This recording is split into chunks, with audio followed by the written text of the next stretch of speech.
Umpisa ang eksena habang nasa sasakyan sila Eugene at Chaseoha. Sinasabi nitong ang magiging trabaho nito ngayon ay ang pagiging manager at bodyguard nito. Dagdag pa nito na sa trabaho ng pagiging manager ay huwag masyado nitong alalahanin at ang dapat lang gawin nito ay manatili sa kanyang tabi. At dito ay makikita lamang si Eugene sumagot ng seryoso habang napapangiti na lamang si Chaseoha. Lipat ang eksena nang tanungin ng manager ni Chaseoha ang plano nitong gawin na manager si Eugene. Subalit sumagot lamang si Chaseoha na wala naman itong masyadong appointment at kaya na niya daw itong i-manage ng mag-isa. Subalit sumagot ang manager nito na hindi pa rin daw ito sumasang-ayon sa plano nito at tiin pa nito na hindi biro ang pagiging manager. Ngunit ngumiti lamang si Chaseoha dito. Binabanggit na ang manager daw niya kasi ngayon ay nasa bakasyon. At dito makikita naman ang mabilis na pagngiti ng manager na sobrang natutuwa at makakapagbakasyon na rin ito sa wakas. Lipat ang eksena sa kasalukuyan at binanggit ni Chaseoha na hindi pa nga pala nito nakakamusta si Eugene. Subalit sumagot lamang si Eugene ng seryoso na okay lamang daw ito. Sinabi rin ni Chaseoha na siya daw ay galing sa Amerika para mag-film at tinatanong nito si Eugene na kung alam daw ba niya yon. Subalit sumagot lamang si Eugene na narinig niya nga daw ito. Dagdag pa ni Chaseoha na nang nakatanggap siya ng offer para mag-film ng movie sa Amerika, kinailangan niyang mag-focus kaya kinailangan niyang magstay ng medyo matagal doon. Subalit agad din namang tinanong ito ni Chaseoha na matagal na silang hindi nagkikita at kung hindi man lang daw ba ito magtatanong ng kahit ano. Tulad ng anong movie ang ginagawa nito at kung naging maayos din ba ang lahat. Subalit sumagot lamang si Eugene na sigurado naman daw kasi itong magiging maayos ang lahat dahil iyon ang inaasahan nito kay Chaseoha. At dito makikita lamang na nabigla si Chaseoha sa sinabi ni Eugene. At dito na nga ay makikita si Eugene na napatingin dito at napatitig saglit na sobrang ikinabigla ni Chaseoha. Subalit bigla din naman nagsalita si Eugene na nakarating na sila sa lokasyon ng pupuntahan nila. Na ikinagulat lang muli ni Chaseoha. At lipat na ang eksena sa lugar. At agad na binati ni Chaseoha ang direktor. At agad din naman itong sinagot ng direktor. Sinasabing narinig nga daw nito na dumating na nga ito noong nakaraang araw. Dagdag pa nito na sigurado na ba talaga ito na gusto na niyang magtrabaho kaagad? Ngunit sumagot lamang si Chaseoha na dahil sa kanyang schedule, masyado na siyang maraming nasayang na oras kaya gusto na niyang magsimula kaagad. At agad din naman na sumagot ang direktor na kung ito talaga ang gusto ni Chaseoha magiging mas paborito sa kanila. Dagdag pa nito na kung nabasa na ni Chaseoha ang mga script noon, hindi na ito magkakaproblema na mag-film kasama ang ibang aktor. Subalit napansin ng direktor si Eugene, tinatanong kung ito ba talaga ang bodyguard nito. At dito makikita na rin ang karamihan na sobrang napapansin ng mga ito si Eugene. Subalit ngumiti lamang si Chaseoha at sinasabing si Eugene nga ang kanyang bodyguard. At habang napapaisip pa rin dito ang direktor, bigla naman may lumapit na isang karakter at agad din itong binati si Chaseoha. At agad din naman bumati dito si Chaseoha ng formal. Agad din naman kinamusta nito ang pag-film ni Chaseoha sa Amerika. Subalit tila may dinaramdam ito. Subalit sumagot na lang naging okay lang din naman ang lahat. Subalit pabirong sinabi ng lalaki na balita niya ay nakatanggap ito ng offer doon at kung papasukin na rin ba nito ang Hollywood. At dito makikita lamang si Chaseoha na napapangiti ng tahimik. Samantalang napansin din agad nito si Eugene at tinanong nito na kung ito nga ba ang bodyguard nito at siniguradong hindi ba ito isang actor mula sa agency nito. At dito ay ngumiti lamang muli si Chaseoha at kinumpirma ito. Subalit agad tinanong nito na bakit ito nakasuot ng ganon at tila sinang-ayunan ito ng direktor. At napangiti lamang dito si Chaseoha. Subalit bigla itong nagulat nang bigla itong lapitan ng lalaki at binati ito ng formal si Eugene. Nagpakilala ito bilang Ko Jinwoo at sinasabing siya ang bodyguard ni Chaseoha. At dito makikita naman si Eugene na parang naguguluhan. Subalit agad na ngang kinamayan ito ng lalaki. At dito makikita na nilapitan na nga ito ni Chaseoha. Sinasabing ang lalaki ay ang kanyang bodyguard sa pelikula na pinifilm nila. At dito ay nagpakilala na rin agad si Eugene. Subalit agad na sinabi ng lalaki na gusto nitong makipag-sparring kay Eugene, na agad ikinagulat ni Chaseoha. Dagdag pa ng direktor na magpifilm pa sila. Paano kung ma-injured siya sa gagawin nilang sparring? Subalit sumagot ang lalaki na hindi niya ibig sabihin na may kailangan na ma-injured sa kanila. Paliwanag nito na na-train kasi siya ng action director noon at gusto lamang nitong makita ang aktual na paglaban ng tunay na bodyguard. Subalit makikita na napapaisip pa rin dito ang direktor.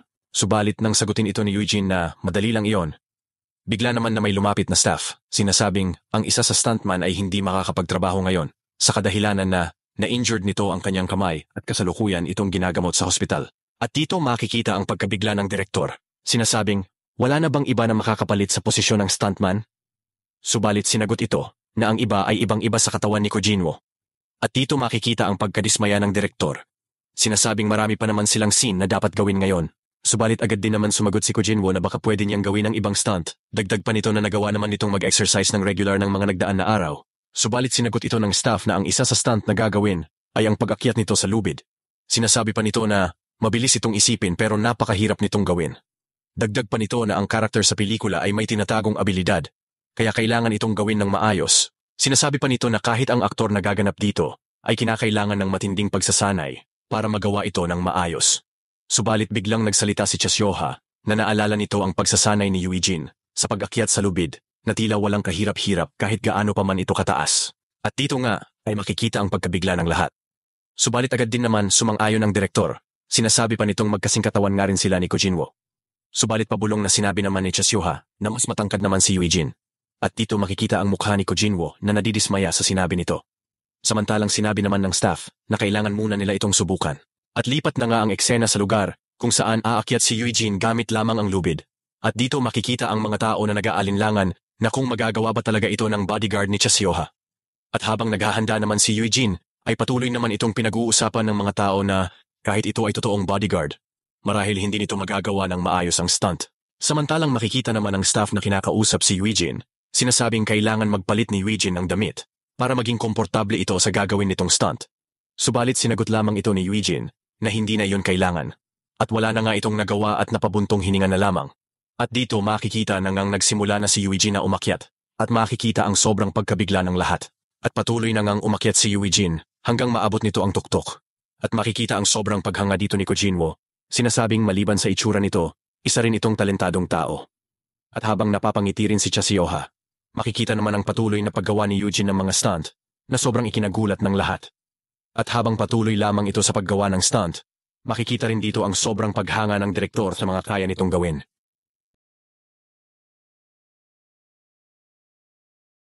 Umpisa ang eksena at makikita ang direktor na masayang nagpapasalamat kay Eugene sa mga naitulong nito. Dagdag pa nito na akala nito ay masasayang lamang ang araw nila, subalit dahil kay Eugene, naging maayos ang lahat. Dagdag pa ng staff na masaya rin ito sa mga naitulong ni Eugene. At hindi daw lubos na maisip nito na magagawa nito ang mahihirap na stunt. Nagawa din daw ito ni Eugene ng maayos kahit wala itong sapat na oras para magsanay muna sa lahat ng stunt na ginawa nito. Dagdag pa nito na mas magaling pa nga daw ito sa mga tunay na stuntman nila. Samantalang sumagot naman agad si Eugene na masaya ito na nakatulong sa kanila. Subalit agad ding nagsalita si Chasioha na mas mukhang malungkot pa ang mga ito sa pag-alis ni Eugene kaysa sa kanya. At dito makikita lamang ang direktor at staff na nagulat sa sinabi ni Chasioha. Subalit agad din namang binawi ito ni Chasioha at sinabing nagbibiro lamang ito. At magkita na lang daw ulit ang mga ito bukas. At agad din namang sumagot ang direktor na mag-ingat nga din daw ang mga ito sa pag-uwi.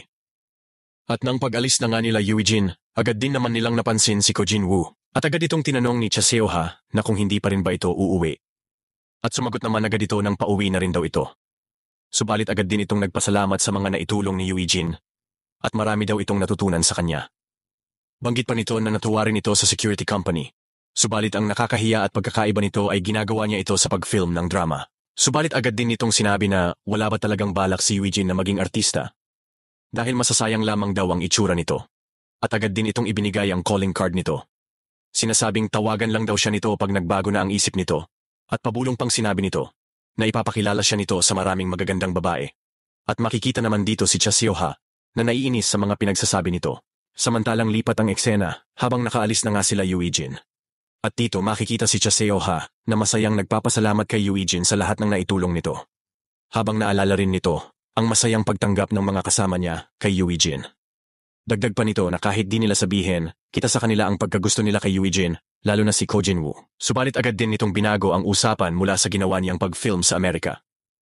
Nahihiya daw itong sabihin sa iba, subalit ang role niya ay isang role na walang kahit anong linya. Dagdag pa nito na nag-offer sila ng role, pero umabot lang ito sa ganoong sitwasyon. Pero pinag-isipan niya pa rin ito dahil baka makapasok ito sa Hollywood.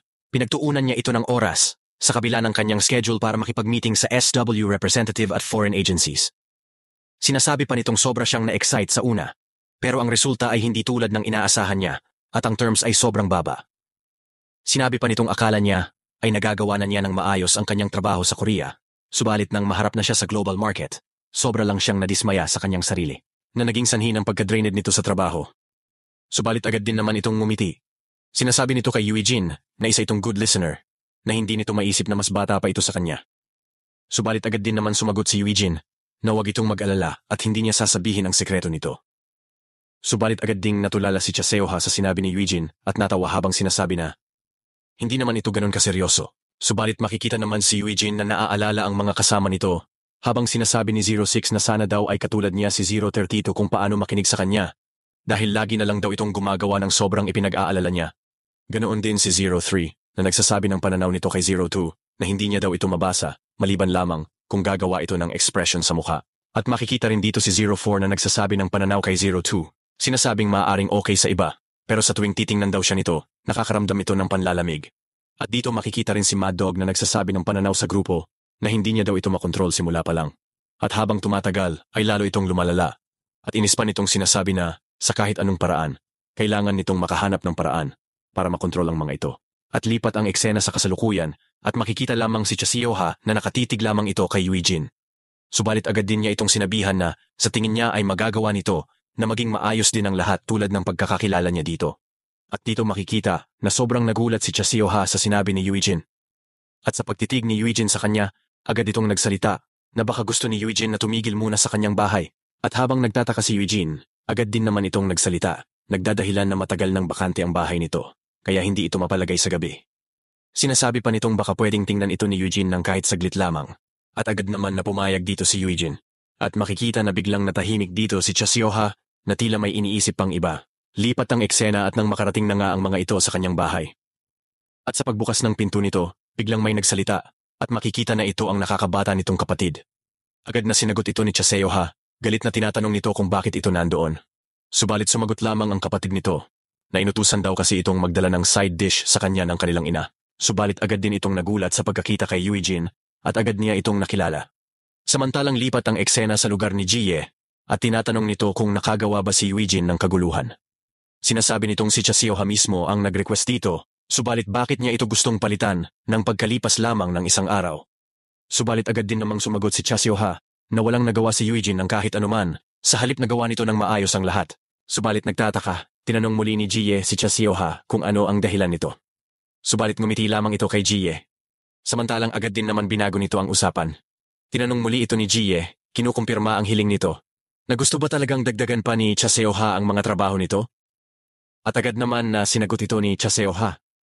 Agad din namang muling tinanong ito ni Jie na kung ano ang nangyari. Dahil sinabi nito sa kanya noon na pagkatapos ng huli nitong trabaho, ay gusto muna nitong magpahinga at ngayon gusto nitong dagdagan pa? Subalit ngumiti lamang si Chaseoha at sinasabi nitong gusto niya ulit magsimula at gawin lahat ng kanyang makakaya. At habang nabibigla si Jie sa sinabi nito, agad din naman itong ngumiti kay Chaseoha. Samantalang lipat ang eksena sa paaralan. At makikita ang pagkagulat ni Yongchan at Yukjin. Samantalang makikita naman si Jaehyung na tila nagising at nakangiti habang sinasabi na sa wakas mangyayari na rin ang school trip. Habang si Eugene naman ay tila nagtataka kung ano ang nangyayari. At dito na po natatapos ang eksenang ito. Mag-like at subscribe para sa susunod na kabanata. Hanggang sa muli.